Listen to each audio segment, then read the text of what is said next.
Hello, I'm Margot Politis. Welcome to Study English, IELTS preparation.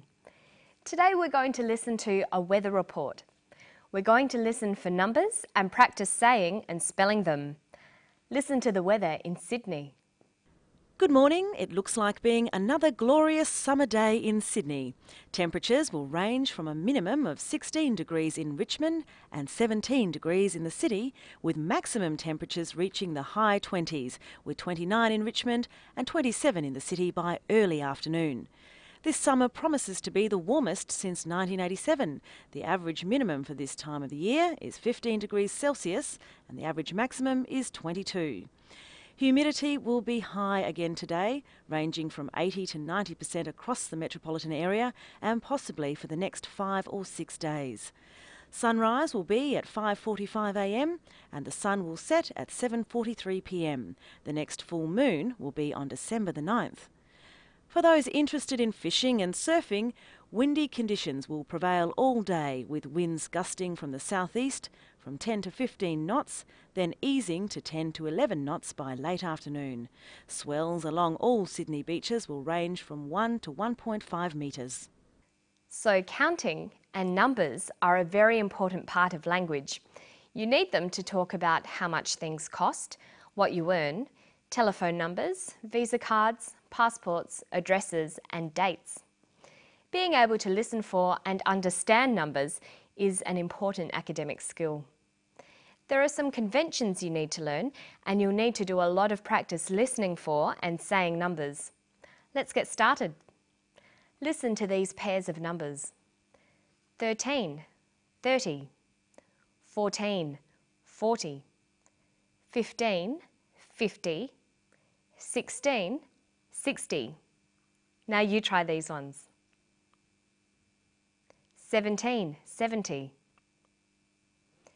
18, 80. 19, 90. They sound very similar. You'll need to listen carefully so that you don't get these mixed up. Temperatures will range from a minimum of 16 degrees in Richmond and 17 degrees in the city. Humidity will be high again today, ranging from 80 to 90% across the metropolitan area. The temperature in Richmond is 16 degrees Celsius. The humidity is 80 to 90%. Did you hear these numbers correctly? If you don't understand what someone said, ask them to repeat and stress the key syllable.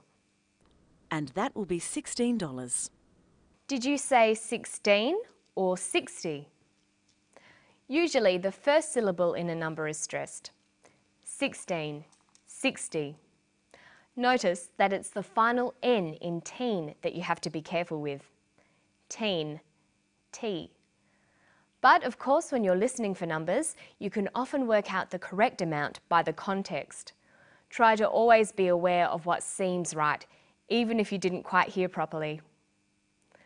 Pronunciation of years can sometimes be difficult as well. Listen to the clip. This summer promises to be the warmest since 1987. 1987. 1987. Notice where the stress comes. 1999. Let's practice some more. 2001. 1932. 2040. Or perhaps this will be read as 2040. I guess we'll have to wait and see. Notice 40 is spelt F-O-R-T-Y, not like 4 and 14. Okay, now let's look at temperatures. Temperatures will range from a minimum of 16 degrees in Richmond and 17 degrees in the city. Temperatures will range from 16 degrees Celsius. We write that as 16 degrees Celsius with a capital C. If it was in Fahrenheit, we'd write 16 degrees Fahrenheit with a capital F. But in Australia, we use Celsius. So when giving a temperature range, it's written 16 to 17 degrees Celsius or 16 to 17 degrees Celsius. These are both read out the same way. Notice that the 2 is unstressed. 16 to 17 degrees Celsius. Now we're going to listen to a different weather report. Look at it written and see if you can work out what should be written in the blanks. Here is the weather report for Sydney today, Tuesday the 14th of November. The sun will rise at 5:15 and set at 6:45. The minimum temperature for metropolitan Sydney will be 13, rising to a maximum of 30 degrees Celsius. Humidity today promises to be high at 70 to 80%. Okay, let's have a look at that. The weather report for Sydney today, Tuesday the 14th of November. She said Tuesday the 14th of November. The sun will rise at 5:15 and set at 6:45. The minimum temperature for metropolitan Sydney will be 13, rising to a maximum of 30 degrees Celsius. Humidity today promises to be high, 70 to 80%. How did you go with that? Remember, pronouncing final consonants will help considerably in hearing and understanding numbers. This is very important so that listeners understand what you say. Listen to the pronunciation of numbers here. Humidity will be high again today, ranging from 80 to 90% across the metropolitan area and possibly for the next 5 or 6 days. She says 5 or 6 days.